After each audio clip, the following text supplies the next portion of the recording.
सबके सीने में गुस्सा भड़क रहा था। दादाजी की तरह बाकी सब भी पूरी तरह से मजबूर हो चुके थे, क्योंकि वे चाहकर भी अब नानी माँ और बाकी लड़कियों को रोक नहीं सकते थे। अब आगे सब हैरानी से एक दूसरे की शक्ल देखने लगे थे और सभी की आंखों में बड़े बड़े आंसू थे। वहीं अहान तो रौनक की ओर ही देखे जा रहा था। उसमें तो इतनी हिम्मत भी नहीं थी कि वह आगे बढ़कर रौनक को गले से लगाकर सांत्वना दे सके, क्योंकि अगर उसने के खिलाफ जाने की कोशिश की तो अरमान खुद को गोली मारने में बिल्कुल भी वक्त नहीं लगाएगा। आखिरकार डेविल किंग के हर एक रूप से वे लोग अच्छी तरह से वाकिफ थे। वहीं सभी लड़कियां अब पूरी तरह से मायूस होकर नानी माँ के पास आकर खड़ी हो गई थी। रश्मि भी नानी माँ का हाथ थाम कर अगले ही पल बोली, नानी माँ चलिए यहाँ से। रश्मि की इस तरह से बोलने पर आकाश का दिल ऐसा हो गया मानो किसी ने उसका दिल निकालकर पूरी तरह से जख्मी कर दिया हो, लेकिन वह चाहकर भी कुछ नहीं कह पा रहा था। वहीं अरमान अब नानी माँ को अब भी वहीं खड़ा देखकर अगले ही पल गुस्से में फट पड़ा। हे ओल्ड लेडी, क्या आपको सुनाई नहीं देता है? मैंने क्या कहा है? अभी और इसी वक्त निकल जाओ यहाँ से। यह बोलकर अचानक अरमान ने अपने सीधे हाथ का इस्तेमाल करते हुए नानी माँ को धक्का सा दे दिया था। नानी माँ के कदम तुरंत ही पीछे की ओर लड़खड़ा गए और अगले ही पल अचानक नानी माँ किसी से टकरा गई। जैसे ही टकराई तुरंत ही मेंशन में एक बच्चे के रोने की आवाज गूंजने लगी, क्योंकि नानी माँ अंश और आस्था से टकराई थी। आस्था जो थोड़ी देर पहले ही रघुवंशी विला में अपने प्राइवेट जेट से पहुंच चुकी थी और सबको सरप्राइज करने के इरादे से वो चोरी चुपके अपने मेंशन के अंदर आ गई थी। जिस वक्त अरमान पूरी तरह सब पर बरस रहा था, नानी माँ और बाकी सबको उल्टी सीधी बातें सुना रहा था और खुद को गोली मारने की धमकी दे रहा था। ये सारी चीज आस्था अपनी आंखों से देख चुकी थी और अपने कानों से सुन चुकी थी। जब अरमान ने नानी माँ को धक्का दिया और अचानक वो आस्था से टकराई तो अंश के रोने की आवाज वहां गूंजने लगी। अंश और आस्था को वहां देखकर सब लोगों का मुंह हैरानी से खुला का खुला रह गया। आस्था एकदम स्टैच्यू की तरह खड़ी थी, मानो बुद्ध बन गई हो। उसके मुंह से ऐसा लग रहा था कि जुबान ही गायब हो गई हो। वहीं अंश लगातार रोए जा रहा था। अब अंश और आस्था को वहां देखकर सभी लड़के एक दूसरे की शक्लें लाचारी से देखने लगे। टाइगर और मारिया भी एक दूसरे को अविश्वास से देखने लगे। फिलहाल आस्था ने नानी माँ को कंधों से संभाला। नानी माँ रोती हुई आस्था के गले से लग गई। यह देखकर राधिका, वंशिका और रश्मि रौनक भी खुद को रोक न पाई और उन्होंने आस्था को गले से लगा लिया। चारों बुरी तरह रो पड़ी। वही अरमान एकातक आस्था की ओर ही घूर कर देख रहा था और अंश के रोने की आवाज उसे बहुत गहराई से इफेक्ट कर रही थी। आस्था ने अभी तक एक भी शब्द अपने मुंह से नहीं कहा था। उसने एक नजर दादाजी की ओर देखा, जो घुटनों के बल हाथ जोड़कर बैठे हुए थे और उनकी आंखों से भी आंसू बह रहे थे। आस्था को कुछ समझ ही नहीं आ रहा था कि यहाँ हो क्या रहा है, लेकिन जैसे ही अरमान ने नानी माँ को धक्का दिया, आस्था के खून में आग लग गई और उसकी आंखों के सामने से वो दृश्य जा ही नहीं रहा था। अचानक आस्था ने अंश को नानी माँ की गोद में थमा दिया और सबको चुप रहने का इशारा करके सीधा अरमान के सामने जाकर गुस्से में खड़ी हो गई और अचानक आस्था ने खींचकर एक जोरदार छांटा अरमान के मुंह पर चढ़ दिया। ये देखकर सबकी सांसें एक पल के लिए थम सी गईं। सभी लड़कों ने अपने मुंह पर हाथ रख लिया। सबको लगने लगा कि अब अरमान आस्था को गोली मार देगा, क्योंकि अरमान के हाथों में अभी भी बंदूक थी। इसका मतलब साफ था कि किसी भी पल आस्था की जान जा सकती है। छांटा मारने के बाद आस्था ने अरमान का गिरेबान पकड़ लिया और उसे अपनी ओर खींचा। उसकी आंखों में आंखें डालकर घूरते हुए बोली, आपकी हिम्मत कैसे हुई इस तरह से हमारी नानी माँ पर हाथ उठाने की, मिस्टर सिंघानिया। जैसे ही आस्था ने यह कहा, वैसे ही अरमान गुस्से से तमतमा गया। उसने गुस्से से दहाड़कर तुरंत अपनी बंदूक की नली आस्था के माथे पर लगा दी और उसकी ओर देखकर चिल्लाया, कौन हो तुम? तुम्हारी हिम्मत कैसे हुई अरमान सिंघानिया के घर में खड़े होकर उस पर हाथ उठाने की? लगता है तुम्हें अपनी जान प्यारी नहीं है। तब आस्था ने बिना डरे अरमान की आंखों में देखते हुए एकदम से कहा, नहीं है मुझे अपनी जान प्यारी, क्योंकि मेरी यह जान मेरी नहीं, किसी और की है। अरमान ने बंदूक की नोक उसके और करीब ले जाकर कहा, तुम्हारी किसी भी तरह की फालतू बकवास यहाँ नहीं चलेगी। इस ओल्ड लेडी और उसकी बेटियों को इस घर से निकालने से मुझे दुनिया की कोई ताकत नहीं रोक सकती। और रही बात तुम्हारी, तुमने अरमान सिंघानिया पर हाथ उठाया है और अरमान सिंघानिया अपने ऊपर उंगली उठाने वाले को जिंदा नहीं छोड़ता, तो अब सोचो वो तुम्हारा क्या हाल करेगा। सोचा है तुमने इस बारे में? आस्था अपने हाथों को सीने पर बांधकर खड़ी हो गई थी और अरमान की आंखों में देखते हुए बेपरवाही से बोली, अगर आप किसी तरह का कोई ड्रामा कर रहे हैं मिस्टर सिंघानिया, तो मैं आपकी जानकारी के लिए बता दूं, यह आप बहुत गलत कर रहे हैं। आप अच्छी तरह से जानते हैं नानी माँ मेरे लिए क्या मायने रखती है, और आप रश्मि दीदी, राधिका दीदी, वंशिका और रौनक के साथ ऐसी हरकत कैसे कर सकते हैं? बोलिए, जवाब दीजिए मुझे। और दादाजी, ये हो क्या रहा है यहाँ पर? पापा, आप जवाब क्यों नहीं दे रहे? आकाश भैया, सुमित भैया, ध्रुव, आहान, क्या आप लोगों को मेरी बात सुनाई दे रही है? यहाँ हो क्या रहा है? कोई मुझे कुछ बताएगा? लेकिन आस्था की बातें सुनकर वो सब के सब पूरी तरह से खामोश थे। कोई कुछ बोलने की सिचुएशन में नहीं था। वहीं अरमान अब आस्था की बातें सुनकर उसे हैरानी से देखने लगा था और सोचने लगा, आखिरकार यह लड़की कौन हो सकती है जो इतनी बेपरवाही से सबसे पूछताछ कर रही है और ये सब लोगों के नाम कैसे जानती है? ये मेरे दादाजी को दादाजी क्यों कह रही है? ठीक उसी वक्त अंश, जो और तेज रो रहा था, नानी माँ उसे लेकर तुरंत आस्था के पास आई और उसके कंधे पर हाथ रखकर थपथपाते हुए बोली, बेटी, यह चुप नहीं हो रहा है, तुम पहले इसे चुप करवाओ। तब आस्था ने अंश की ओर गौर से देखा और उसे गोद में लेकर अरमान की गोद में थमा दिया और अरमान को देख के नाराजगी से बोली, अगर आप नानी माँ को यहाँ से निकलना चाहते हैं तो ठीक है, मैं अपनी नानी माँ को लेकर यहाँ से चली जाऊंगी, लेकिन मैं आपकी जिम्मेदारी को अपने साथ लेकर कहीं नहीं जाऊंगी। यह लीजिए और अब आप ही संभालिए इसे। आस्था ने अंश को गोद में देते हुए जैसे ही ये कहा, वैसे ही अरमान की आंखें पूरी तरह से फटने को तैयार थीं। वह कभी अपने गोद में लिए हुए उस प्यारे से खूबसूरत बच्चे को देख रहा था, तो कभी आस्था को। फिर उसने बारी बारी से सबकी ओर सवालिया नजरों से देखा। अचानक अरमान का सिर चकराने लगा और कब उसकी आंखें बंद हो गईं, उसे खुद एहसास नहीं रहा। अरमान के बेहोश होते ही आस्था पूरी तरह से चीख पड़ी। फटाफट उसने अंश को संभाला और अरमान को गले लगाते हुए चिल्लाई, अरमान जी, क्या हुआ आपको? अरमान जी बोलिए ना, ये क्या हो रहा है यहाँ पर? कोई बोलो। तभी सभी लड़कियां जाकर आस्था को संभालने लगीं। तब तक डॉक्टर जल्दी से अरमान को लेकर इलाज करने के चले गए और फटाफट ध्रुव ने अरमान का ट्रीटमेंट शुरू कर दिया था। उसके बाद आस्था बाकी सबके साथ हॉल में मौजूद थी। कहीं न कहीं सभी के चेहरे पूरी तरह से उतर हुए थे। ये देखकर आस्था पूरी तरह परेशान हो चुकी थी। उसने केवल सवालिया नजरों से सबकी ओर निराशा से देखा। आस्था की नजरों में सवाल को भांपते हुए अब देर न करते हुए इसके बाद सभी लोगों ने अरमान के साथ जो भी दुर्घटना हुई थी शुरू से लेकर आखिर तक सारी बात बता दी। सच्चाई जानकर आस्था को ऐसा लगने लगा मानो जैसे किसी ने उसके शरीर से जान खींच ली हो। आस्था का दिल तुरंत कस गया, जैसे किसी ने उसे जोर से निचोड़ लिया हो। वह तुरंत ही घुटनों के बल बैठ गई और जोर जोर से रोते हुए दर्द भरी आवाज में बोली, ऐसा कैसे हो सकता है? हमारे कान्हा जी हमारे साथ इतनी बुरी हरकत कैसे कर सकते हैं? नहीं, ये सब नहीं हो सकता। ऐसा किसी भी कीमत पर नहीं हो सकता। हमारे पति अब हमारे नहीं रहे। नहीं नहीं, ये झूठ है। आस्था अब कुछ सुन नहीं पा रही थी। उसने अपना चेहरा हाथों में छुपा लिया और बेकाबू होकर रोने लगी। उसके कांपते कंधे उसकी पूरी तरह टूट चुकी हालत को बयां कर रहे थे। वहां का माहौल पूरी तरह जम गया था। तभी नानी माँ ने आस्था के कंधे पर हाथ रखकर हिचकिचाते हुए उसे समझाया, बेटी, गलती इसमें दामाद जी की नहीं थी, गलती इसमें हमारी ही थी। जब हमें पता है कि दामाद जी पहले जैसे नहीं रहे, तो हमें उनके साथ इस तरह राखी का त्योहार मनाने के बारे में नहीं सोचना चाहिए था। अगर हम ऐसा नहीं सोचते तो दामाद जी हमारे साथ ऐसी वैसी हरकत नहीं करते, वरना उन्होंने हमें यहाँ रहने की परमिशन दे ही दी थी। नानी माँ की बात सुनकर आस्था केवल खामोश नजरों उन्हें देखती रह गई। वहीं राधिका, वंशिका और रौनक, रश्मि चारों आस्था के आसपास आकर खड़ी हो गई और बारी बारी से उसके कंधे पर हाथ रखकर शांत स्वर में बोली, आस्था, जो कुछ भी हुआ उसका हमें बहुत बुरा लगा है, लेकिन हम इसमें अरमान भाई की गलती नहीं मान सकते। आस्था, वह बीमार है। किसी ने उनकी जिंदगी के वही अनमोल पल छीन लिए हैं जिस पल से तुम अरमान भाई की जिंदगी में शामिल हुई थी। आस्था, अब हमें समझ नहीं आ रहा है कि हम सब इस सिचुएशन का सामना कैसे करें। तब वंशिका आस्था को आश्वासन देते हुए आगे बोली, हाँ आस्था, और मैं एंटीटॉड बनाने के लिए पूरी मेहनत कर रही हूँ। मुझे पूरी उम्मीद है कि बहुत जल्द मैं एंटीटॉड बना भी लूंगी और उसके बाद देखना अरमान भाई बिल्कुल ठीक हो जाएंगे। मुझे पूरा यकीन है। बस तुम्हें हिम्मत से काम लेना होगा। तुम समझ रही हो ना मेरी बात? तुम्हें अब हिम्मत से ही काम लेना होगा। अब यह सुनकर आस्था का दिल जोरों से धड़कने लगा। ऐसा लगने लगा था कि उसे एक अलग ही तरह का सदमा सा लगा हो। उसका शरीर पूरी तरह से दहाड़ना चाहता था, बुरी तरह से रोना चाहता था, लेकिन न तो वह सही से रो पा रही थी और न ही दहाड़ पा रही थी। वहीं दूसरी ओर डार्क विला में सम्राट राजवीर के ठीक सामने बैठा हुआ था। ऑस्ट्रेलिया में जब रॉकी ने उसे बताया कि वह लड़की जिसे आपने देखा था वह अब वहां नहीं है, बल्कि प्राइवेट जेट से इंडिया चली गई है, तो सम्राट की हैरानी पूरी तरह से बढ़ चुकी थी। कहां तो वह आस्था के साथ समय बिताना चाहता था, लेकिन अभी यह खबर सुनने के बाद उसकी भावनाएं आपस में उलझ गईं। अब देर न करते हुए उसने ऑस्ट्रेलिया की प्रॉपर्टी उसी दिन बेच दी और सीधा नाइजीरिया अपने डार्क विला पहुंच गया। अपने विला को एक बार फिर से सलामत देखकर अगले ही पल उसे अलग ही तरह की खुशी महसूस हो रही थी। वह राजवीर की ओर शांत नजरों से देखकर गहरी आवाज में बोला, गुरुजी, मुझे लगता है कि अब इंडिया जाने का समय आ चुका है, क्योंकि मुझे इंडिया जाने की अब केवल एक नहीं 2 वजहें मिल चुकी हैं, एक अरमान सिंघानिया और एक वह लड़की। लेकिन राजवीर सम्राट की ओर देखकर ठंडेपन से बोला, हमारा टारगेट अभी भी अरमान सिंघानिया ही रहेगा। वह अरमान सिंघानिया आज भी मुझे अपना गुरु मानता है। जब मैं उसके सामने जाऊंगा तो वह खुद ब खुद अपनी सारी प्रॉपर्टी, अपनी सारी दौलत मेरे कहने भर से मेरे नाम कर देगा, और उसके बाद यह एंटीडोट जो कि मैंने ऑलरेडी बनाकर रखा हुआ है, यह मैं उसकी बॉडी में इंजेक्ट कर दूंगा। लेकिन उसकी पत्नी को मृत्युशैया पर लेटाने के बाद उसकी की बात सुनते ही सम्राट पूरी तरह से जम गया और उसने राजवीर से आश्चर्य से पूछा, मैं आपकी बात नहीं समझा। तुम फिर? सम्राट के मुंह से यह सवाल सुनते ही राजवीर डरावनी सी हंसने लगा और बेपरवाही से बोला, अगर तू गुरु की बात समझ जाएगा तो गुरु ही न बन जाएगा, तू चेला क्यों रहेगा? हाँ। यह सुनकर सम्राट को काफी बेइज्जती सी महसूस हुई, लेकिन राजवीर को ही हक था उसकी इज्जत और बेइज्जती करने का, वरना ब्लैक डेविल कितने खून की होली खेला करता था, यह बात सभी लोग अच्छी तरह से जानते थे। फिलहाल वह तो बस इंडिया जाना चाहता था, और इस बार का कारण अरमान नहीं बल्कि वह लड़की थी जिसके साथ वह समय बिताना चाहता था। फिलहाल राजवीर जल्दी ही अपने कमरे की ओर जाने लगा।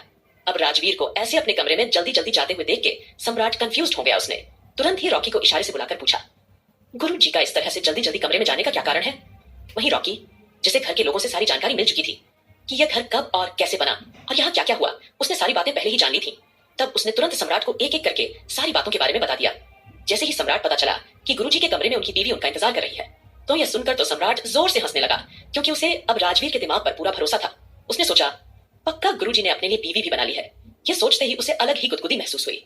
फिलहाल तो सम्राट सोच रहा था, बस वह लड़की एक बार मिल जाए, उसके बाद वो सबसे पहले उस लड़की से फाइट करेगा, उसे हराएगा और फिर उसके खूबसूरत बदन को लूटेगा। कहीं ना कहीं इसी उम्मीद के साथ वह हवस की तरह के ख्वाब देखने लगा था। वहीं दूसरी ओर ठीक 3 घंटे बाद अरमान को होश आ गया। अरमान के होश में आने के बाद अचानक ही वो उठकर बैठ गया। टाइगर उसके साथ मौजूद था। उसके अलावा वहां कोई भी नहीं था। आगे क्या होगा इस कहानी में जानने के लिए सुनते रहिए ऑब्सेस्ड बिलियनेयर हबी, सिर्फ पॉकेट एफएम पर। ठीक 3 घंटे बाद अरमान को होश आ गया। होश में आने के बाद अरमान अचानक ही उठकर बैठ गया। टाइगर उस वक्त उसके साथ मौजूद था। उसके अलावा वहां कोई भी नहीं था। अब आगे। होश में आने के बाद अरमान की आंखों के सामने एक बार फिर वही सीन घूमने लगा जब आस्था का उसे छांटा मारा था और उसकी गोद में एक बच्चे देकर यह कहा था कि ये आपकी जिम्मेदारी है, इसे संभालो। उसके दिमाग में उथल पुथल मची हुई थी। एक बार फिर उसका सर पूरी तरह से भारी होने लगा। तभी टाइगर कोल्ड वॉइस में बोला, टाइगर किंग शांत हो जाइए, आपको बिल्कुल भी स्ट्रेस नहीं लेना है। डॉक्टर ने भी आपको रेस्ट के लिए बोला है। अब जैसे ही टाइगर ने थोड़ा शर्माकर परवाह जताई, अरमान ने केवल उसे भावहीन लुक दिया और फिर थोड़ा तेज आवाज में भड़क कर बोला, अरमान डॉक्टर आखिरकार मुझे हुआ क्या है? मुझे कुछ समझ में नहीं आ रहा। आज के जमाने में टेक्नोलॉजी इतनी ज्यादा एडवांस हो चुकी है कि खोई हुई यादें भी वापस लाई जा सकती हैं। तो फिर मेरी मामूली से एक्सीडेंट में गई हुई यादें क्यों नहीं लौट रही? बोलो, जवाब दो मुझे। अब जैसे ही अरमान ने डॉक्टर की ओर देखकर सवाल किया तो अगले ही पल डॉक्टर की टांगें कांपने लगी। उसे समझ नहीं आया कि वो अरमान को भला क्या जवाब दे। अरमान के सामने किसी की हिम्मत नहीं होती थी कि सच बोल सके। भले ही कभी कभी अरमान एकदम नॉर्मल इंसान की तरह बर्ताव करता था, लेकिन एक बार फिर डेविल रूप में आने पर वह बेहद खतरनाक हो चुका था। खासकर तब जब उसके मेंशन में उसे लड़कियां नजर आने लगी थी। आस्था और अंश को देखकर उसका दिल कुछ अजीब सा हो गया था। हैरानी की बात यह थी कि उसे आस्था और अंश दोनों पर ही गुस्सा नहीं आ रहा था। आस्था पर तो बिल्कुल भी नहीं, जबकि उसी लड़की ने उसे छांटा मारा था। यह बात अरमान को पूरी तरह से कंफ्यूज कर रही थी। अब डॉक्टर को डरते देखकर तुरंत ही ध्रुव वहां आ गया। बाकी सबने मिलकर फैसला किया था कि अरमान को इस तरह से समझाना किसी और के बस की बात नहीं है सिवाय ध्रुव के। ध्रुव आगे आते हुए शांत आवाज में बोला, अरमान भाई इसके बारे में मैं आपको बताता हूँ। यह सुनकर अगले ही पल अरमान झंझलाकर ध्रुव की ओर देखने लगा और इरिटेट आवाज में उससे पूछने लगा, आखिरकार यह सब हो क्या रहा है ध्रुव? मुझे सब कुछ साफ साफ बताओ। अगर मेरी यादें किसी एक्सीडेंट की वजह से गई हैं, तो उसे अब तक वापस आ भी जाना चाहिए था। आखिरकार मेरी यादें क्यों नहीं लौट रही? फिर अगले ही सेकंड अरमान ने टाइगर को तीखी नजरों से देखा और रूडली अंदाज में बोला, टाइगर एक काम करो, एक बड़ा सा डंडा लेकर आओ और उसे मेरे सर पर दे मारो, शायद इससे मेरी यादें लौट आएं। अरमान की बात सुनते ही टाइगर घबरा गया। वह सोचने लगा कि कहीं किंग यानी अरमान अपनी याददाश्त वापस पाने के लिए सचमुच उससे अपने सिर पर डंडों की बरसात न करवा दे। वैसे भी टाइगर तो अरमान का गुलाम था, जैसा अरमान कहता वह वैसे ही करता। लेकिन ध्रुव ने तुरंत रिएक्ट करते हुए उसे रोका और जल्दी से बोला, नहीं नहीं अरमान भाई, ये आप कैसी बातें कर रहे हैं? ये आपका दिमाग है, कोई खिलौना नहीं। ऐसे डंडा मारने से यादें वापस नहीं आती हैं। वो एक्चुअली में दरअसल आपकी यादें जानबूझकर किसी ने मिटाई है। यह सुनते ही अरमान हैरानी से ठिठक गया। फिर मामले की गंभीरता को समझते हुए उसने तुरंत ही डॉक्टर और बाकी टीम को बाहर जाने का इशारा किया। अब कमरे में केवल अरमान, टाइगर और ध्रुव ही बचे हुए थे। अरमान ने ध्रुव की ओर घूर कर देखा और सीरियस आवाज में सीधे पूछा, ध्रुव साफ साफ बताओ, इस तरह बातें घोल गोल क्यों घुमा रहे हो? ध्रुव ने गहरी सांस लेकर खुद को शांत किया और प्रोफेशनल अंदाज में अरमान के दिमाग की स्कैनिंग रिपोर्ट और डॉक्यूमेंट्स बोर्ड पर लगा दिए। उसने प्रोजेक्टर ऑन करके साफ दिखाया और एक एक शब्द पर जोर देते उसे समझाया, अरमान भाई, यह आपके दिमाग का एक छोटा सा हिस्सा है। यहाँ पर एक ऐसा वायरस दिया गया है जिसने आपकी खास यादों को मिटा दिया है। खासकर आपकी पिछले 2 साल की यादें गायब कर दी गई हैं। इन 2 सालों में आपने अपने दुश्मनों से बदला ले लिया और उनका खात्मा कर दिया था और आपका दिल हल्का फुल्का हो गया था। इतना ही नहीं, आपने नानी माँ और उनकी बेटियों को अपने घर में पनाह दी थी और आपके दिल में उनके लिए खास लगाव भी हो गया था। इतना कहकर ध्रुव एक पल के लिए रुका और आगे की बात हिचकिचाते हुए बोला, खासकर नानी माँ की चौथी बेटी से। ध्रुव का इशारा सीधा आस्था की ओर था। इतना सुनते ही अगले ही पल अरमान ने तुरंत अपने गाल पर हाथ रख लिया। फिर कठोर आवाज में ध्रुव से पूछा, वही जिसने मुझ पर हाथ उठाया था? यह सुनकर ध्रुव के कान खड़े हो गए। वह समझ गया कि अगर उसने जरा भी सच खोला तो अरमान का गुस्सा सब पर भारी पड़ सकता है। इसलिए उसने तुरंत बात घुमाई, अरमान भाई, आपको जिसने भी यह वायरस दिया है उसके बारे में अभी तक हम पता नहीं लगा पाए हैं, लेकिन हमें पूरा यकीन है कि जल्द ही सच सामने आ जाएगा और एक बार इसका एंटीडोट बन गया तो आपकी सारी यादें लौट आएंगी। लेकिन तब तक आपको बहुत केयरफुल रहना होगा। फिर ध्रुव ने गंभीर स्वर में उसे समझाया, फिलहाल आप किसी पर भरोसा मत कीजिए, सिर्फ हम घर वालों पर, मैं, टाइगर, मारिया और नानी माँ और उनकी बेटियां, इन पर ही भरोसा कीजिए। बाकी कोई भी आपके खिलाफ हो सकता है। जैसे ही ध्रुव ने नानी माँ और उनकी चारों बेटियों का जिक्र किया, अरमान पूरी तरह से हैरान और हक्का बक्का रह गया। उसके मन में सवालों का तूफान उठ रहा था। आखिरकार मेरी 2 साल की यादें किसने मिटाई होगी? क्या सच में ऐसा भी कोई वायरस होता है जो इंसान की जिंदगी के गिने चुने पल ही छीन ले? लेकिन अरमान ने कोई सवाल नहीं किया। वह चुप रहा और उसकी खामोशी में तूफान छिपा था। ध्रुव ने थोड़ी देर चुप रहकर अरमान की आंखों में सीधा देखा और उसे साफ साफ बताया, अरमान भाई, यह कोई आम वायरस नहीं है। इसका नाम है साइकोवाइब। ये दिमाग की उन कोशिकाओं को टारगेट करता है जो इंसान की यादों और इमोशंस को जोड़कर रखती हैं। इसे जरूर किसी सिरफिरे जीनियस ने बनाया है और वही आज आपकी जिंदगी का सबसे बड़ा रहस्य बन चुका है। ध्रुव ने अंदाजा लगाते हुए शांत स्वर में कहा। ध्रुव की बातें सुनते ही अरमान की आंखें सिकुड़ गईं और उनमें गुस्सा चमका। उसने अपनी बेचैनी छिपाते हुए ध्रुव से सख्त आवाज में पूछा, तू इतना बड़ा डॉक्टर है, क्या तू इसका एंटीडोट नहीं बना सकता? आखिरकार तुझे एंटीडोट बनने में इतना वक्त क्यों लग रहा है? बिना यादों के मुझे ऐसा लग रहा है कि मेरी जिंदगी का कोई बहुत इंपॉर्टेंट हिस्सा पूरी तरह से खाली हो गया है। मुझे मेरी यादें पूरी तरह से वापस चाहिए। ध्रुव, चाहे कुछ भी करो और इसके बारे में मुझे साफ साफ बताओ। मुझे समझ में नहीं आ रहा है कि यह वायरस मुझे कब इंजेक्ट किया गया था। मुझे इसके बारे में कुछ याद क्यों नहीं। मुझे सिर्फ 2 साल पहले की लड़कियों की तस्करी वाली लड़ाई ही याद है। उसके बाद क्या हुआ मुझे कुछ भी याद नहीं है। तभी ध्रुव थोड़ी हिम्मत जुटाकर आगे बढ़ा और अरमान के कंधे पर हाथ रखकर कॉन्फिडेंस से बोला, भाई आप बिल्कुल भी चिंता मत कीजिए। जिसने भी आपके साथ ये घटिया चाल चली है हम उसे बहुत जल्द ढूंढ निकालेंगे, लेकिन तब तक आपको इसके लिए थोड़ी हिम्मत और पेशेंस से काम लेना होगा। ध्रुव के ये मुंह से शब्द सुनते ही अरमान एक पल के लिए दंग रह गया और उलझन भरी आवाज में झुंझला कर बोला, पेशेंस से काम लेना होगा मतलब? तुम कहना क्या चाहते हो ध्रुव? खुलकर कहो। अरमान की आवाज में इरिटेशन को भांपते हुए ध्रुव ने अगले ही पल गहरी सांस ली और झिझकते हुए धीमी आवाज में उसे समझाया, इस वायरस की खासियत यह है कि यह यादें मिटाता नहीं बल्कि उन्हें लॉक कर देता है, ताकि सही कोड या एंटीडोट मिलने पर यादें वापस लौट आई भी जा सकती हैं। इतना ही नहीं है, अगर आप खुद से अपने दिमाग पर कुछ भी सोचने की कोशिश करेंगे तो उससे आपके दिमाग की नसें पूरी तरह से फट सकती है और उसी पल आपकी मौत भी हो सकती है। और भाई सच बात तो यह है कि ये एंटीडोट मैं अकेला नहीं बना सकता। ये एंटीडोट अगर कोई बना सकता है तो वह है सिर्फ और सिर्फ वंशिका, नानी माँ की बेटी। इतना सुनते ही अरमान की आंखें शौक से खुली की खुली रह गई। उसे अपने कानों पर यकीन नहीं हो रहा था। अगले ही पल वो तुरंत उठ खड़ा हुआ और झुंझलाकर ध्रुव पर फट पड़ा। यह क्या बकवास कर रहा है तुम? वंशिका, वह गरीब ओल्ड लेडी की बेटी, तुम पागल हो गए हो क्या? वो मामूली लड़की इसका एंटीडोट कैसे बना सकती है? तुमने खुद बताया कि यह किसी जीनियस ने बनाया है, तो क्या उसमें इतनी बुद्धि है, इतनी अकल है? वैसे मुझे तो लगता है कि लड़कियों में कोई अकल नहीं होती। ये कहते हुए अरमान की नजरों में एक पल के लिए ठंडापन आ गया था। अब जैसे ही अरमान ने दांत पीसते हुए यह कहा तो यह सुनते ही कहीं ना कहीं ध्रुव को अंदर ही अंदर थोड़ी हंसी भी आ गई थी। वह सोचने लगा, काश मैं वंशिका की वीडियो बनाकर भाई को दिखा पाता कि वंशिका मुझसे झगड़ा करती रहती है कि वह मुझसे ज्यादा जीनियस है। फिर देखते आप कैसे रिएक्ट करते। फिलहाल उसने अपनी आंखों में भावनाओं को छुपाते हुए सिर झुकाया और सीरियस एक्सप्रेशन से आगे की बात बताई। भाई हमें वंशिका की जरूरत है, वह वाकई में इसका एंटीडोट बना सकती है। और भाई आप गलत समझ रहे हैं, पिछले 2 सालों से वह लोग हमारे साथ रह रहे हैं। इनफैक्ट हम सब भी यहाँ एक साथ परिवार की तरह रह रहे हैं। उन्होंने कभी किसी को कोई नुकसान नहीं पहुंचाया है। और भाई जब आपने खुद उन्हें यहाँ रहने की परमिशन दी है तो कभी कुछ गलत नहीं हो सकता। अगर आपने परमिशन दी है तो आपने तो कुछ सोच समझ कर ही फैसला लिया होगा। अरमान को यह बात सुनकर झटका सा लगा और वो अपने दिमाग पर हाथ रखकर कुछ सोचने की कोशिश करने लगा, लेकिन तुरंत ही ध्रुव ने उसे टोका, नहीं भाई प्लीज आप कुछ भी नहीं सोचेंगे, आपको मुझ पर तो भरोसा है ना? अब जैसे ध्रुव ने यह कहा उसके ठीक पीछे उसे आहान, आकाश और सुमित दिखाई दिए। अब तक चारों ही वहां आकर खड़े हो गए। भाई आहान ने अरमान की ओर देखकर दबी हुई आवाज में उसे पुकारा। फिर आकाश और सुमित उसे समझाते हुए धीरे से बोले, अरमान तुझे हम पर तो भरोसा है ना? हम जानते हैं कि तू अपनी यादें खो चुका है, इसीलिए तू अब लड़कियों पर, औरतों पर, किसी पर भी भरोसा नहीं करता है, लेकिन तुझे अपने भाई और दोस्तों पर तो भरोसा है ना? हम तेरे साथ कुछ भी गलत नहीं होने देंगे।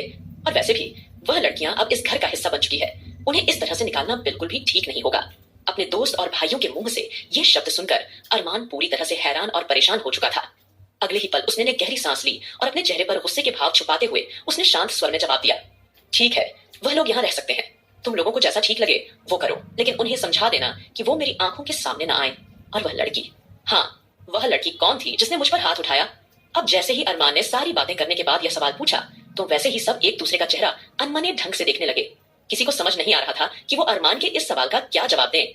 भले ही उन्होंने वायरस की डिटेल्स और लड़कियों के यहाँ रहने के बारे में अरमान को सब कुछ बता दिया था, लेकिन आस्था से शादी और बच्चे की बात तो वह भूल कर भी उसे नहीं बताने वाले थे, क्योंकि अभी तक अरमान का बिहेवियर और उसकी सोच शादी, रिश्ते और प्यार को लेकर बिल्कुल भी नहीं बदली थी। और जब तक अरमान के दिल में थोड़ा बहुत भी प्यार का एहसास नहीं जागता तब तक उसे कुछ भी बताना पूरी तरह से बेकार होगा। अगर अरमान को यह सच पता चल गया कि असल में आस्था कौन है और इस परिवार में उसकी क्या पहचान है, तो अरमान किसी की भी परवाह किए बिना उसे उठाकर बाहर फेंक देगा। फिलहाल तो सब यही सोचकर एक दूसरे को कंफ्यूजन से देखने लगे, लेकिन ठीक उसी वक्त वहां दादाजी की आवाज सुनाई देती है, इसके बारे में हम तुम्हें जवाब देंगे बेटा। वह लड़की कोई और नहीं बल्कि नानी माँ की मुंह बोली बेटी है, जो अपने बच्चों के साथ कुछ दिनों के लिए गांव गई हुई थी, और उसके बच्चे और उस लड़की की जिम्मेदारी तूने अपने सिर पर ली थी, इसलिए तो उसने तुझसे कहा था कि अपनी जिम्मेदारी को संभालिए। अब दादाजी की यह बात सुनकर अरमान पूरी तरह से हक्का बक्का रह गया। अरमान अपने आप से यह सवाल पूछने से खुद को रोक नहीं पाया, लेकिन मैंने उसकी जिम्मेदारी कब ली और इस बारे मुझे कुछ याद क्यों नहीं? अब यह बात वह खुलकर नहीं बोल सकता था, क्योंकि ध्रुव ने उसे पहले ही वायरस के असर के बारे में बता दिया था।